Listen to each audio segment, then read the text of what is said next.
함께 나누실 말씀은 마태복음 5장 1절과 2절 말씀입니다. 신약 5페이지에 있습니다.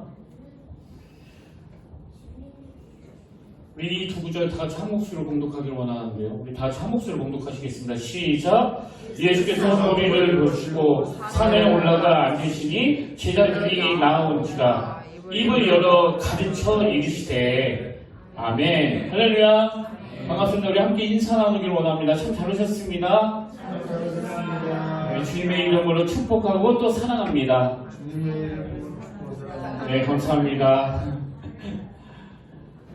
이 마태복음 5장에 나오는 예수님의 산상설교는 모든 그리스도인들이 읽고 묵상하고 또 점검해야 될 정말 주옥같은 주님의 말씀이 담겨져 있는데요.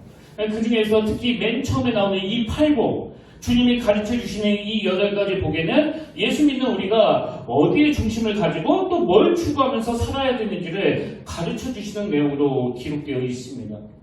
그래서 지금 우리가 나누고 있는 그 마가복음 말씀을 잠시 내려놓고 이 팔복에 대해서 살펴보려고 하는데요. 오늘은 먼저 이 팔복의 그 서론에 해당되는 말씀입니다. 근데 이 팔복을 포함해서 이 산상설교가 선포된 그 배경이 어떻게 되는가 하면 여러분 바로 앞에 나오는 마태복음 4장에서 이제 예수님의 그 공적인 생애, 그 공생애가 이렇게 시작하지 않습니까? 마태복음 4장 17절 이때부터 여기 나오는 이때부터라는 이 표현은 이제 예수님의 그 공적인 사역이 시작되었다는 것을 알리는 차원에서의 표현이거든요. 이때부터 예수께서 비로소 전파하여 이르시되 회개하라 천국이 가까웠느니라 하시더라. 여기서 우리가 주목해야 되는 게 뭐냐 하면 주님이 30년간의 그 긴 그 준비 기간을 거치시고 이제 이때부터 공적인 사역이 시작되는데요. 주님의 공적 사역 첫 일갈이 주님의 공적 사역 첫 일성이 회개하라 천국이 가까웠느니라. 여러분 이 선포가 굉장히 중요한 의미를 가지고 있는데 이후에 예수님의 그 공적인 사역의 포인트가 그 포커스가 어디를 향해 있는가를 짐작하게 만드는 그 말씀이 바로 이 마태복음 4장 17절 말씀입니다. 그리고는 그 하나님 나라를 함께 선포해 나갈 그 제자들을 주님이 뽑으시고 또 부르시고 그리고 그 다음에 23절부터 이런 말씀이 나옵니다. 예수께서 온 갈릴리에 두루 다니사 그들의 회당에서 첫째 가르치시며 둘째 천국 복음을 전파하시며 셋째 백성 중에 모든 병과 모든 약한 것을 고치시니.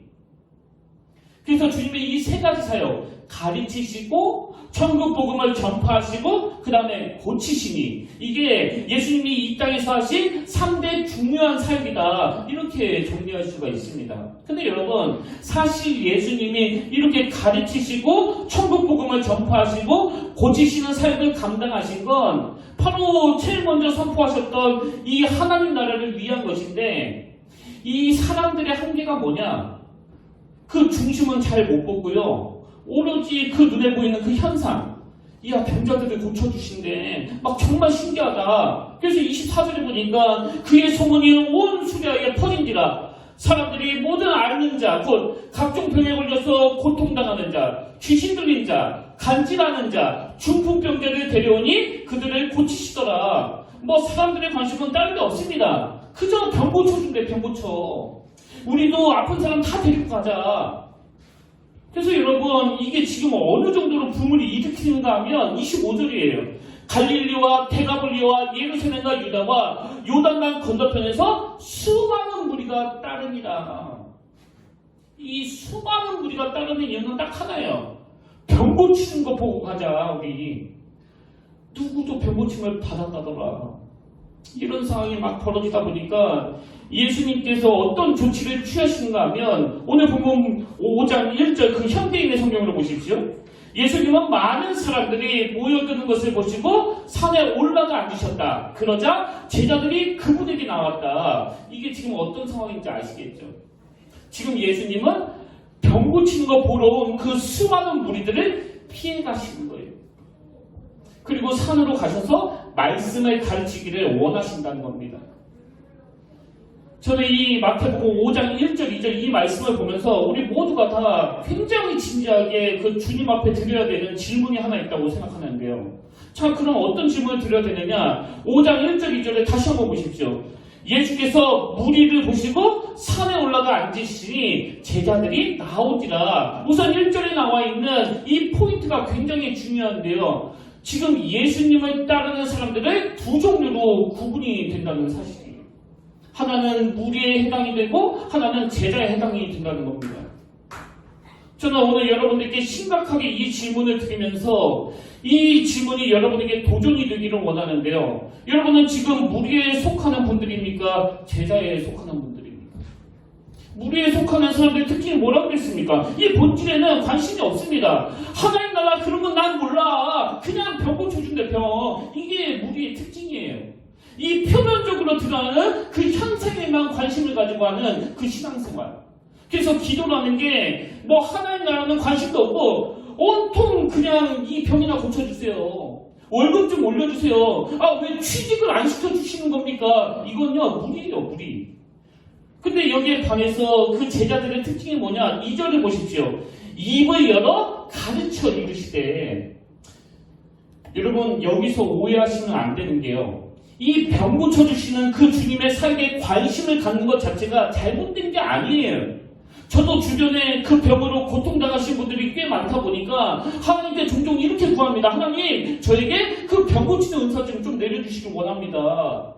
너무너무 마음이 아픈데 하나님, 제가 이 머리에 손을 얹고 기도하면 병이 다 떠나가는 그 사탄마귀가 다 물러가는 이 놀라운 은혜를 저희도 좀 주시길 원합니다. 저도 그렇게 기도해요.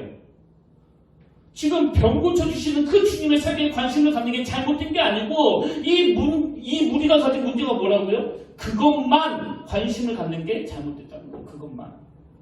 여러분, 우리는요, 우리의 필요를 따라 하나님께 뭐 얼마든지 구할 수 있습니다. 그러나 뭐가 더 중요하고 뭐가 더 중요한지는 좀 구분하면서 예수 믿자는 거예요.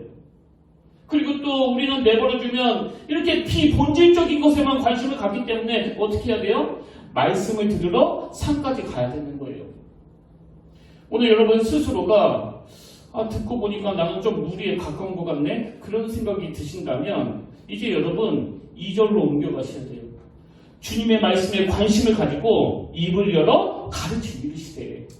이게 바로 우리가 다음 주부터 살펴보게 될 이 팔복과 산상수훈이 나오게 된 그 배경이라는 사실이에요.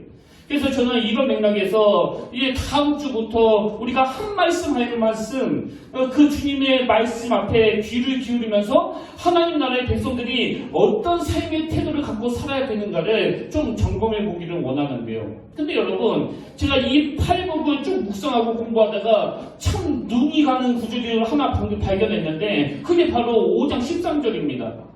너희는 세상의 소금이니 소금이 만일 그 맛을 잃으면 무엇으로 짜게 하려? 후에는 아무 쓸데없어 다만 밖에 버려져 사람에게 밟힐 뿐이니라. 여러분, 이 13절 말씀 바로 앞에 그 3절부터 12절까지가 그 팔복에 대한 선포거든요. 그러니까 이 13절은 주님이 팔복을 선포하시고 바로 그 다음에 주시는 말씀이에요. 이게 뭘 의미할까요? 하나님 나라와 그 하나님 나라에 대한 원리는 관심이 없고 그저 병이나 고치는 거, 그저 떡이나 얻어먹는 그 오병이어의 기적에 관심을 가지는 삶을 살다 보면 니들이 맛을 잃을 그 소금이 될 위험이 있다. 그 말씀을 주시는 거 아닙니까? 여러분, 이 말씀이 왜 저에게 관심이 갔을까요? 제가 지난주에 말씀드렸잖아요. 10명 중에 무려 7, 8명이 나는 한국교회를 신뢰하지 않는다고 답했다고. 그 설문조사가 주는 의미가 뭐예요? 오늘 수많은 사람들이 이 교회를 향하여 너희들은 맞이는 소금이라고 외치고 있는 거 아닙니까? 그리고 예수 믿는 크리스찬들을 향한 외침도 똑같아요. 우리 보고 맞이는 소금이라는 거예요. 그래서 여러분, 오늘 우리가 그리고 이 한국교회가 이 세상 사람들 앞에서 그 맞이는 소금처럼 밟히고 조롱당하고 있는 이 현실을 직시하신다면 어떻게 해야 되는 거예요? 바로 앞에서 대안으로 주신 주님의 길 팔복, 그리고 이후에 열거되는 이 산상설교에 관심을 가져야 된다는 겁니다. 한 2달 전쯤으로 기억하는데 제가 그 교단 홈페이지에 들어갔다가 그 게시판에서 우연히 어느 청년이 올린 글을 보게 됐는데요. 근데 그 청년이 올린 글이 제 마음을 얼마나 아프게 했는지 모릅니다. 그 내용을 한번 들어보시겠습니까? 맨날 싸우는 한국 기독교의 상황을 학교 수업 시간에 다루며 많은 학생들이 기독교를 비판하는 그 상황에서 한 명의 기독교인으로서 정말 미안하고 무거운 책임감을 느낀다고 사과했습니다. 저는 믿는 자로서 비기독교인으로부터 겪어야 되는 그 수많은 수모를 당할 때마다 너무 외로웠고 또 그런 저를 감싸주지 않는 그 한국교회를 보면서 정말 하나님을 떠나고 싶은 그런 심정이었습니다. 여러분, 지금 이 청년이 저 같은 목회자나 기성 크리스찬들에 대해서 막 울분이 많고 또 이 하나님에 대해서도 지금 섭섭해하고 있는 그런 상황인데요. 저는 이 청년이 누군지도 모르지만 목사로서 너무나 미안하더라고요. 그리고 부끄럽더라고요. 그리고 그 다음 내용도 저에게는 너무나 충격적이었는데 그 내용을 한번 들어보십시오. 비기독교인들이 얼마나 기독교인들을 혐오하고 조롱하는지 여기 게시판에다가 다 담기가 힘들 정도입니다. 저는 비기독교인들이 기독교인들을 향해 하는 말들을 들을 때마다 그들의 비난이 논리적으로 충분히 설득력이 있다는 생각을 하면서 그들의 생각과 저의 생각이 크게 다르지 않다는 걸 느낍니다. 돈에 환장한 목사들, 성범죄를 저지르는 목사들, 여기서 이 말하고 저기서 저 말하고 나중에 안 했다 그러면서 수시로 자기가 뱉었던 말들을 번복하는 그런 목사들이 많은 이 한국교회에 과연 희망이라는 게 있습니까? 여러분, 벌써 굉장히 격앙되어 있는 게 확 느껴지지 않습니까? 또 이런 내용도 있습니다. 탐욕이 판치는 작금의 목사들의 행태에 대해 비기독교인들은 하나님이 없는 가장 큰 증거라고 말합니다. 탐욕이 판치는 작금의 목사들의 행태에 대해 비기독교인들은 하나님이 없는 가장 큰 증거라고 말합니다. 비기독교인들은 이런 목사들을 조롱하면서 이렇게 말합니다. 너네가 목사면 나는 예수다. 너네 기독교인들이 좋은 목사가 많다 하는데 좋은 목사가 어디 있는지 정말 있는지 여기 한번 데리고 와봐라. 예를 들어봐라. 저 또한 이러한 말들이 잘못된 말이라는 생각이 별로 들지 않는다는 게 오늘 한국교회의 적나라한 실상인 것 같습니다. 이거 말고도 내용이 더 많이 있는데요.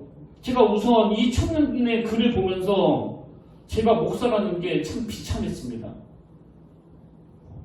그러나 사실 이 형제가 너무 격앙돼가지고 쓴 글이다 보니까 저는 이 형제들을 다 동의하지는 않습니다. 왜냐하니까 저는 많은 목사님들 만나는 그런 사람 아닙니까? 지금도 시골에서, 지방에서, 수도권에서, 전국 각 처소에서 이름이 안 알려져서 그렇지 너무나 신실한 목사님들이 그 열악한 환경 속에서도 눈물로 교회를 지키고 있고 그리고 또 그 수많은 미자립교회 사모님들이 교회 여건이 안 되다 보니까 그 남편 뒷바라지 하느라고 직장에 나가서 일을 하시는 거예요.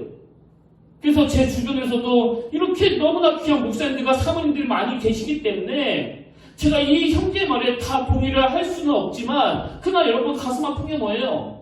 너무나 많은 세상 사람들이 이 형제처럼 생각을 하고 있고 어쩌면 이보다 훨씬 더 심하게 생각하고 있더라는 겁니다.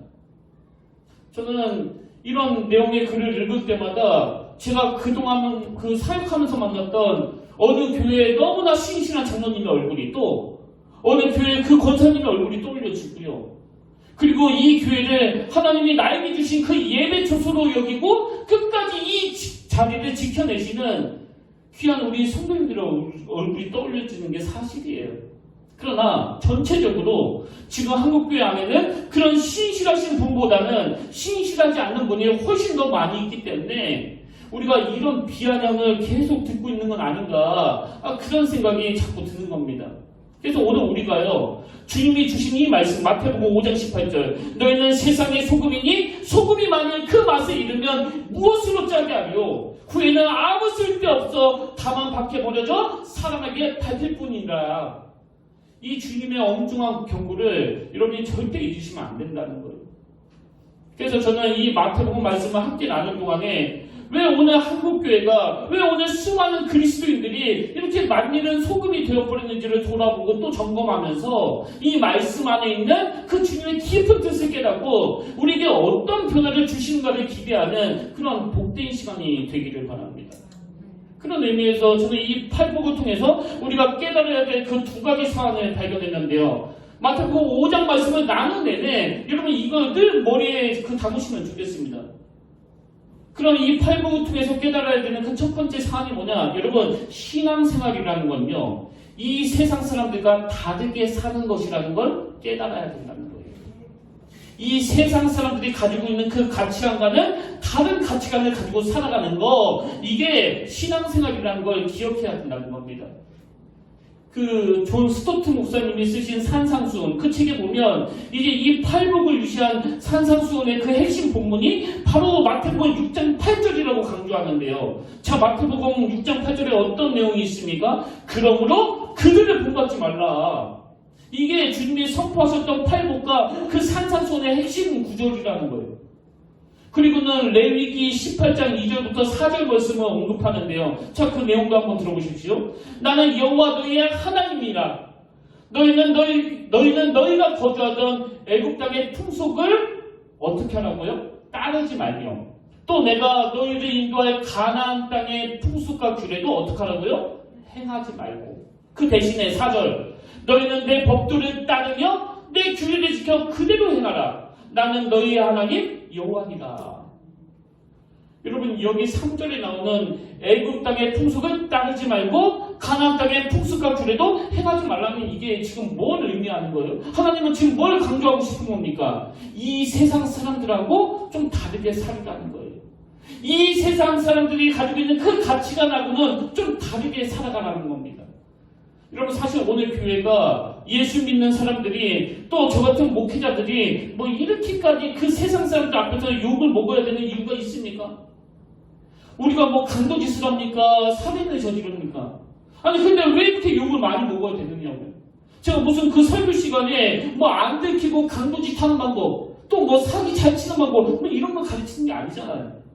그리고 제가 지금까지 수많은 그리스도인들을 만나봤지만 아무리 생각해보고 또 아무리 생각해봐도 안 믿는 사람들보다 믿는 사람들이 훨씬 더 양심적이에요. 그리고 훨씬 더 청렴합니다. 이건 뭐 제 모든 것을 걸고 말씀드릴 수가 있어요. 아니 그런데 왜 우리가 이렇게 욕을 먹는 거냐고요. 왜 이렇게 욕을 먹는지 아십니까? 강도짓 안 하고 뭐 사람 안 죽이고 이 정도가 우리가 가져야 될 목표가 아니라 그들이 우리에게 요구하는 건 이거예요. 니들은 우리랑 좀 달라야 되잖아. 그래서 로마서 12장 2절에서도 너희는 이 세대를 본받지 말고 그 다음에 오직 마음을 새롭게 함으로 변화를 받아 하나님의 선하시고 기뻐하시고 온전하신 뜻이 무엇인지 분별하도록 하라. 뭐 세상 사람들은 이 구절을 잘 모르겠지만 지금 우리에게 이걸 들이대는 거 아닙니까? 이 세상을 본받지 말라고 그러는데 아니 어떻게 믿는 것들이 더하냐고 어떻게 해. 그들이 우리를 향해서 던지는 그 비난의 핵심은 이거예요. 더 쉽게 설명해 드릴까요? 여러분, 여러분들이 주로 그 목사님을 비난할 때 뭘 갖고 비난합니까? 사실 그 성추행하고 막 그 공금횡령 해가지고 막 그 TV에 나오는 목사님들이 도대체 그 몇 명이나 되겠냐고요. 대부분의 경우 저 같은 목회자들을 향한 비난의 메시지는 이거 아닙니까? 아, 당신은 목사님인데 왜 우리랑 똑같냐고. 그거 아닙니까? 아, 우리는 세속에 물들어서 뭐 벤츠도 타고 싶고 뭐 스포츠카도 타고 싶고 또 실제로 그 벤츠도 몰고 다니지만 목사님은 그러시면 안 되는 거 아닙니까? 그거 아닙니까? 제가 만약에 막 벤츠 타고 다니는 걸 오늘 교회 와서 막 강구했다 치자고요. 그럼 여러분 어떤 일이 벌어질까요? 아니 어떻게 목사가 그 벤츠를 해. 나는 저렇게 타락한 목사의 설교 더 이상 듣고 싶지 않아. 그러면서 막 저를 비난하지 않을까요? 아, 아니시면 그냥 사고 제가 벤츠 살게요. 뭐 아니신 것 같은 표정을 지으면 어떡합니까? 제가 이제 뭐 돈은 없기도 한데 여러분 이 시대에 그리고 우리 기독교인들이 우리 목사에게 요구하는 건 딱 하나예요. 목사님은 우리랑 같으면 안 되십니다. 왜? 목사님은 목사님이시니까요. 여러분 이게요. 그 세상 사람들이 여러분에게 들이대는 그 잣대와 똑같은 거예요. 아니 네가 예수를 믿는다고 하면서 아니 어떻게 우리랑 똑같이 탐욕적이고 어떻게 우리보다 더하느냐고 지금 똑같은 메시지를 던지는 거 아닙니까? 그래서 오늘 우리가 뭐 강도짓해가지고 하나님 앞에 죄가 아니라 이 세상 사람들과 똑같이 살아가는 그게 죄라는 것을 깨달아야 된다는 거예요. 그런 의미에서 저는 방금 읽어드렸던 마태복음 5장 13절이요. 너희는 세상의 소금이니 소금이 만일 그 맛을 잃으면 무엇으로 짜게 하리요? 후에는 아무 쓸데없어 다만 밖에 버려져 사람에게 밟힐 뿐이니라. 이 말씀이 저에게 너무나 큰 은혜가 되는데요. 여러분 지금 이 하나님은요 우리를 그저 그런 사람으로 취급하지 않으시고 우리를 지금 뭘로 인식하고 있습니까? 썩어가는 이 세상을 정화하는 소금으로.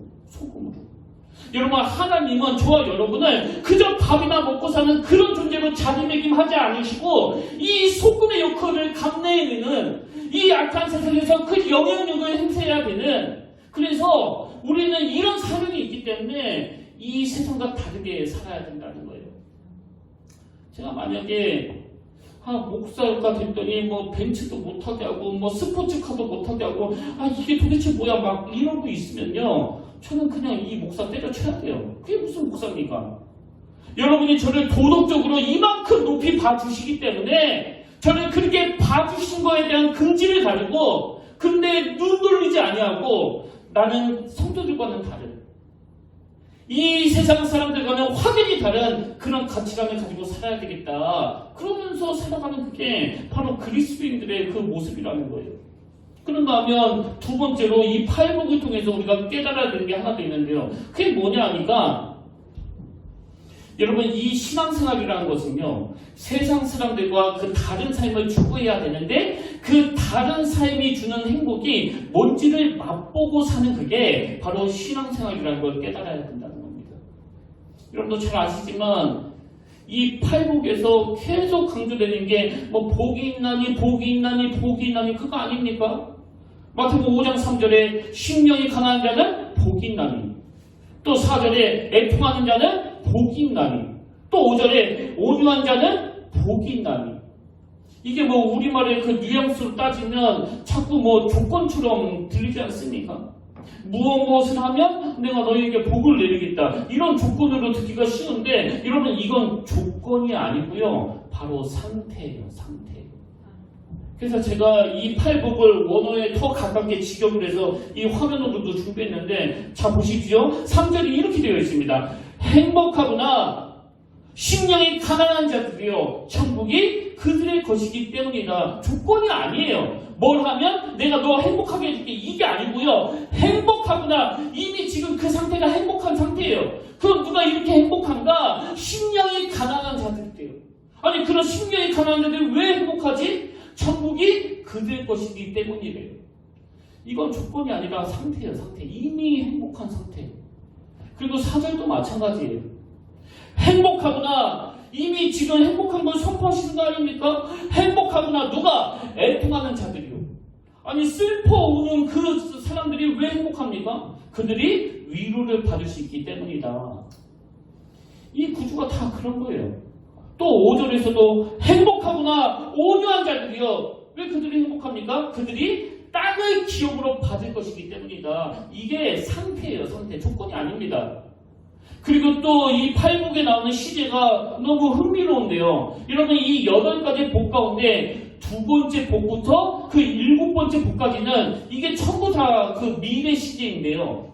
딱 첫 번째 복과 마지막 8번째 복만 바로 이 현재 시제예요. 현재 시제.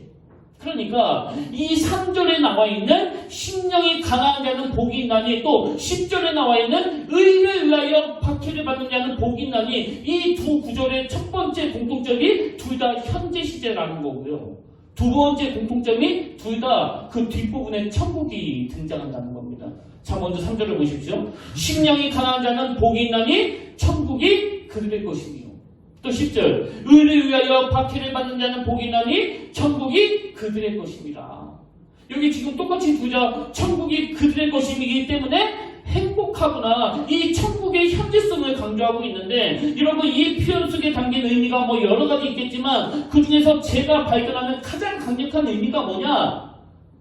여러분 신앙생활이라는 건요 주님 말씀대로 살면 내가 이 세상 가치관에 따라 살지 아니하고 정말 하나님이 원하시는 그 하나님 나라의 백성으로서의 가치관을 가지고 살아가면 그 보상으로 죽어서 천국 가는 티켓을 받는 게 신앙이 아니고요.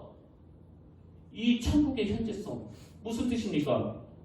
돈, 권력, 인기, 이걸 추구하면서 살아가는 이 세상 사람들은 절대로 맛보지 못하는 행복하구나 온유한 자들이요, 이걸 이 땅에서 누리게 된다는 거예요. 근데 우리가 정말 하나님 앞에서 잘못한 게 뭐냐?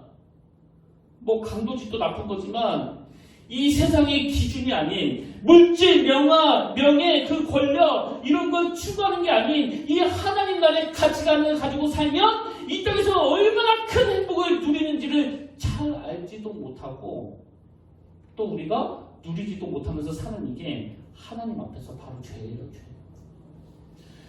여러분 요즘 왜 젊은이들이, 왜 자녀들이 컬밋하면 그 교회를 떠납니까? 앞만 봐도 예수 믿는 우리 엄마가, 우리 아빠가 행복해 보이지 않는 거예요. 아니 여러분, 부모가 예수 믿어서 너무너무 행복해하고 뭐 부부싸움도 안 하고 또 싸우다가도 금방 웃으면서 화해한다면 여러분 그 청년들이, 그 집에 있는 애들이 그 교회를 떠나겠습니까? 그래서 로마서 14장 17절에 보니까 하나님의 나라는 먹는 것과 마시는 것이 아니요 오직 성령 안에 있는 의와 평강과 실화이라. 여러분 이 세상에서 막 권력을 추구하고 물질을 추구하고 또 명예를 추구하는 사람들은요, 이 성령 안에 있는 평화가 뭔지 또 실학이 뭔지 또 의가 뭔지 모릅니다. 왜? 이건 이 세상에서 얻을 수 있는 게 아니기 때문에. 그래서 예수 믿는 우리가 늘 추구해야 되는 건 성령 하나님이 주시는 의, 평강, 희락, 이걸 갈급해야 된다는 거예요. 여러분 이 두 가지를 꼭 기억하시길 바랍니다. 우리는요 돈이나 권력이나 인기를 추구하는 그런 삶을 사는 존재가 아니에요. 그보다 훨씬 더 고차원적인 이 썩어가는 이 세상에서 우리는 소금의 역할을 감당해내야 되는 이 세상과 구별돼서 이 사명을 가지고 살아가는 자들이고요. 그런가 하면 우리는 그것으로 기뻐하는 자들이어야 돼요. 그래서 뭐 몸은 이 땅을 딛고 살아가다 보니까 뭐 아프고 또 힘들고 눈물 날 일이 많은 건 사실이지만 그러나 또 다른 한편으로는 하나님이 주시는 이 희락과 평강과 의, 이걸 우리가 누리며 살아야 된다는 겁니다. 그런가 하면 여러분 이 팔복과 관련해서 중요한 포인트를 하나 더 아셔야 되는데요. 주님이 주시는 이 산상설교와 팔복의 항목들은 여러분 내가 힘써서 얻을 수 있는 게 아니고요. 이 모든 팔복과 산산수훈을 주관하신 분은 바로 우리 하나님이시라는 거예요. 우리는 그냥 그분이 인도하신 대로 따라가면 저절로 습득이 되는 게 바로 이 팔복의 능력인 줄로 믿으시길 바랍니다. 예를 하나 들어볼까요? 여러분들은 잘 모르시겠지만 사실 제가 그 몇 달 전부터 이 설교를 준비하는 게 정말 많이 막 힘들었거든요. 뭐 오늘도 마찬가지고요. 뭐 그 고통은 이유로 말로 다 못합니다. 뭐 얼마나 힘들었는지. 그래서 제가 설교를 쓰다가 찢어버리고 어떤 날은요 하도 설교에 집중이 안 돼가지고 뭐 일주일에 이 설교를 10편 가까이 쓴 적도 있거든요. 그리고 어떤 날은 토요일 저녁까지 열심히 막 설교 준비를 했는데 새벽에 그걸 다 찢어버리고 또다시 준비해서 부랴부랴 이 강단에 선 적도 있습니다. 뭐 이런 일들이 한 몇 달 동안에 계속 지속되다 보니까 제 자신이 너무나 한심하고 또 너무나 초라한 거예요. 나는 왜 이렇게 초라한 거야, 나는. 이해가 안 되는 거예요. 아니 제 설교를 듣는 어떤 분들은 말씀에 은혜 받다고 그러고 또 어떤 목사님은 제 설교 영상을 보고 저는 막 대단한 목사라고 막 치켜 세우고 또 심지어 어떤 목사님은 제 설교 원고 좀 주시면 안 되겠습니까? 너무 정리가 잘 되어 있어서 내가 그 설교를 쓰고 싶다고 그러는데 왜 내 마음은 항상 이렇게 초라한 건가? 너무 이상한 거예요, 너무. 그래서 너무 우울해가지고요. 뭐 모든 약속을 취소하고 하루 종일 이 교회에 있었던 적이 뭐 한두 번이 아닙니다. 근데 여러분, 제가 왜 이렇게 초라한가를 분석해 봤더니요. 이 두 가지 때문에 제가 그렇게 초라하더라고요. 하나는 뭐냐? 이 지식의 부족함 때문에. 제가 너무 모르는 거예요. 뭐 14년 넘게 내가 신학 공부도 하고 또 설교도 하고 또 하나님 말씀대로 살았다고 하는데 어떻게 내가 영적으로 이렇게 지식이 모자라는지 솔직히 말해서 시간이 가면 갈수록 내가 하나님에 대해서 잘 모르겠습니다. 영적으로 너무 무지한 게 자꾸 저를 초라하게 만드는 거예요. 예전에도 제가 한번 설교 중에 송창치 씨가 불렀던 가나다라 마바사 그 노래를 인용한 적이 있지 않습니까? 그런데 그 노래가 최근까지 계속 제 머릿속에 맴도는 거예요. 이렇게 시작한 노래 아마 다 기억나실 거예요. 가나다라 마바사 아자타카타파 의에 의호. 저는요 여기 의에 의호 이게 막 탄식처럼 들리는 거예요. 그럼 이게 왜 탄식처럼 들리는가? 그 다음 가사를 보세요. 하고 싶은 말들은 너무너무 많은데 이내 노래는 너무너무 짧고 알고 싶은 진리는 너무너무 많은데 이내 머리가 너무너무 작고 이게 딱 내 심정이에요. 딱 내 심정.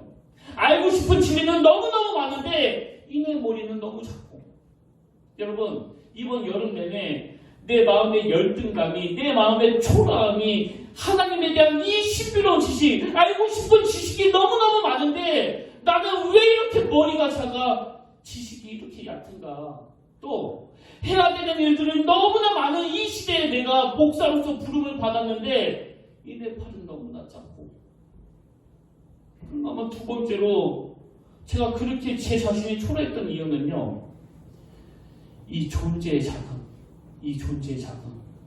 아니 하나님은 나를 장교로 불러주셨는데 아니 나는 왜 이 이등병처럼 계속 살아가고 있느냐고 이등병처럼 지금 한국교회가 세상으로부터 조롱을 당하는 이런 비참한 상황에 놓여있다고 하는데 그래서 어느 청년은 막 그것 때문에 막 화를 내면서 막 한탄을 하고 있는데 나는 지금 존재로서 목회를 하는 게 아니라 그냥 강당에서 입으로만 목회하는 이 현실이 저를 너무나 초라하게 만드는 거예요. 그렇게 제가 여름 내내 정말 괴로운 시간들을 보냈었는데요. 제 서재에 있는 로이드 존슨 목사님의 책을 읽으면서 내 전율이 느껴지는 겁니다. 로이드 존슨 목사님의 책에서요. 8복 중에서 첫 번째 복 심령이 가난한 자는 복이 있나니 천국이 그들의 것이며 이 항목을 설명하는데 뭐라고 설명한지 아십니까? 심령이 가난해진다는 것은 속을 비우는 것을 의미하며 나머지 부분 가득 채우는 것을 의미하는데 중요한 것은 우리가 먼저 비워지지 않으면 절대 채워질 수 없다는 것이다. 하나님께서 우리에게 복을 가르쳐 주시는데 가장 먼저 나를 비우는 것으로부터 시작한다는 거예요. 그래서 먼저 내 심령이 가난하게 만드시고 그 안에 두 번째 복부터 8번째 복까지 채워주신다는 겁니다. 왜 제가 전율을 느꼈을까요? 이제 하나님은 다음 주부터 선포되는 이 8복에 대한 말씀을 가지고 우리에게 은혜를 주시기로 결정하시고 작정을 하셨는데 하나님이 먼저 말씀을 전한 저에게 이 비워내는 작업을 하신 거예요. 사람들은 자꾸 그 말씀에 은혜 받았다고 그러고 자꾸 저를 가지고 막 대단한 목사라고 그래가지고 내가 나도 모르게 우쭐했는지도 모르겠지만 여름 내내 이유도 없이 내 마음이 초라해지는 그 과정이 여름 내내 이유도 없이 내 존재가 초라해지는 그 과정이 하나님이 저에게 신령한 복으로 채워주시기 위하여 깨끗이 비우시는 그 작업이었다는 겁니다. 그러니 전율이 느껴지지 않겠습니까? 저는요, 여러분 앞에서 저의 그 약함을 오픈하는 거 전혀 부끄럽지 않습니다. 왜? 병은 소문내라고 그랬잖아요. 소문내라고. 그리고 내 약함을 자꾸 떠들면서 다니면서 이걸 비워내야 거기에 신령한 것들로 채워진다는 걸 제가 알기 때문입니다. 혹시 지금 그 머릿속에 아무것도 아닌 이 세상의 것이 막 꽉 차가지고 그 어떤 은혜도 받지 못하는 분이 계시다면 여러분 오늘부터 그걸 다 비워내는 작업을 하셔야 돼요. 근데 이 비워내는 작업은 아까도 말씀드렸지만 내가 하는 게 아닙니다. 막 배에 힘주고 내일부터 내가 한번 도덕적으로 살아봐야 되겠다. 그건 100% 실패예요. 그냥 초라한 나 자신을 하나님 앞에 인정하는 거예요. 한없이 초라한 나 자신을 주님 앞에 고백하면서 하나님 저를 불쌍히 여겨주시기 원합니다. 저는 가련한 인생입니다. 하나님의 은혜 아니고는 너무나 초라할 수밖에 없는 그런 인생입니다. 그러니 저를 불쌍히 여겨주시옵소서.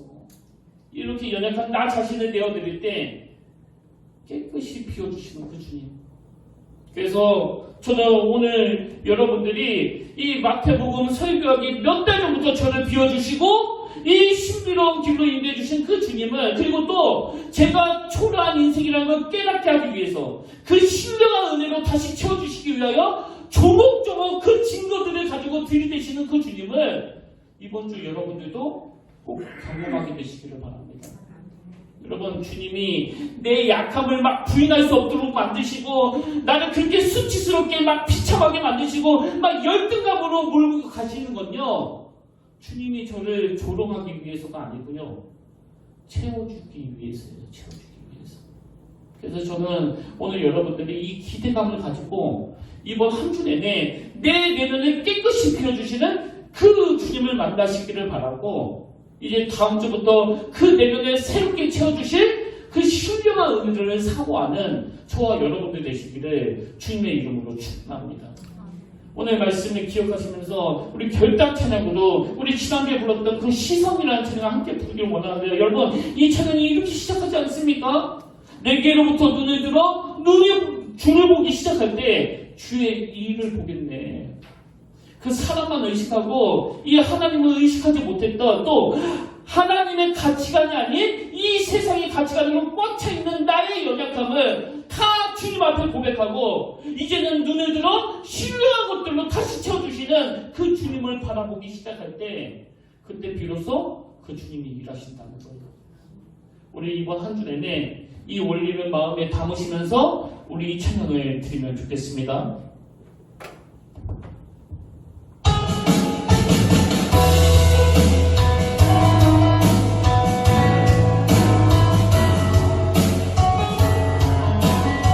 내게로부터 눈을 들어 우리 간절히 사모합니다.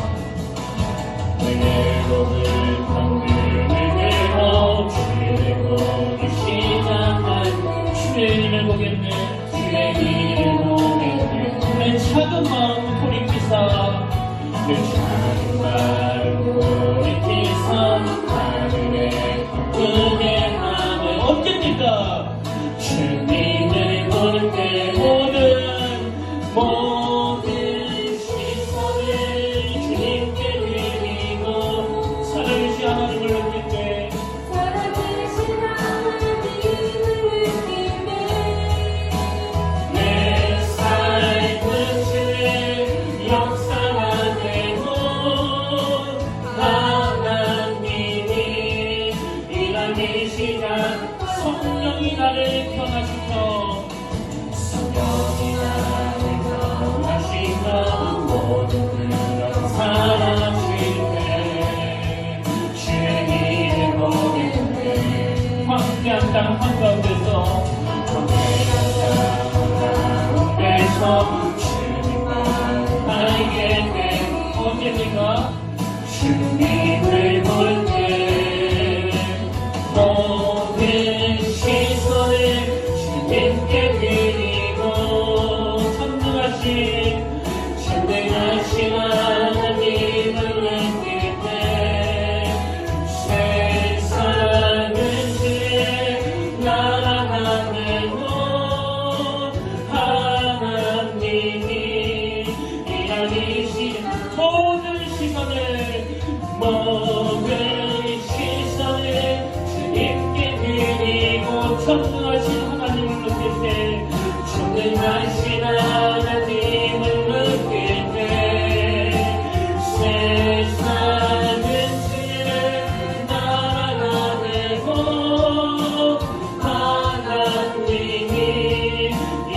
하나님이 일하기 시작하네. 하나님이 일하기 시작하네.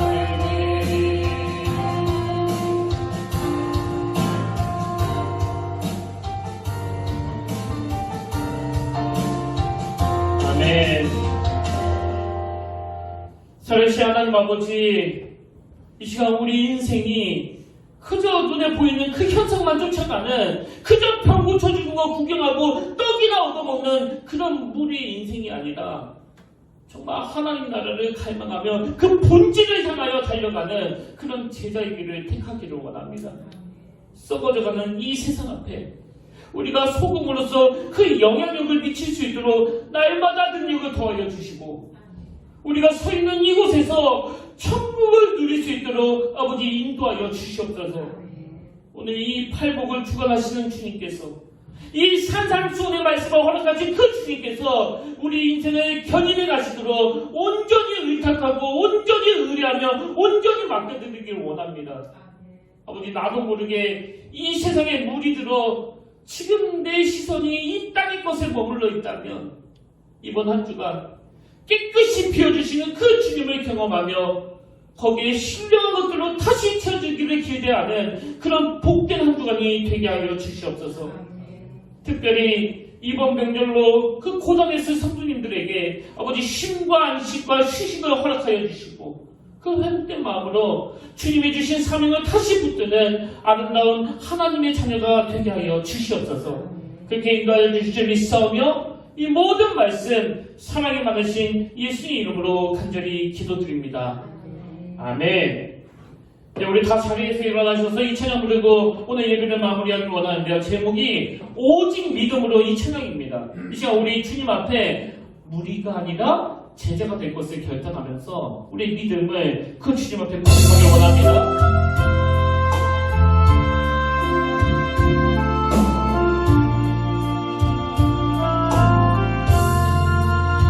세상은 들리고 세상은 들리고 사람들은 변하여 나는 주를 섬기고 주님의 사랑에 주님의 사랑에 영원히 변하지 않네. 나는 주를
소금이 만일 그 맛에 이르면 무엇으로 짜게 하리요?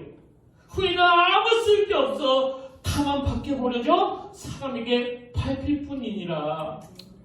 하나님 이 엄청난 사명을 주실 때에는 우리를 그렇게 존귀한 존재로 보셨기 때문인 줄로 믿습니다.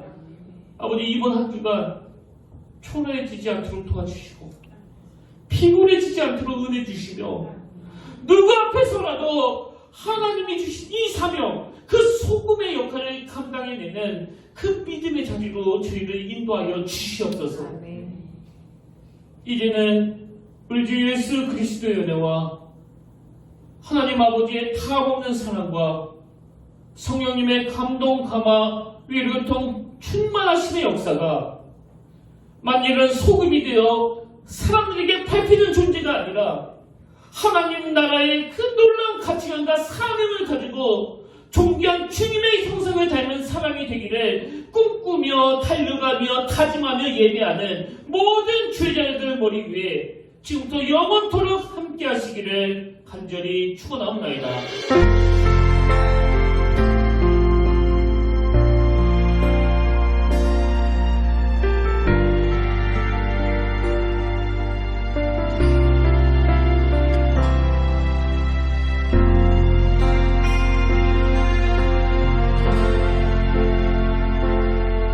지금 서 있는 이곳에서 높임을 받으소서.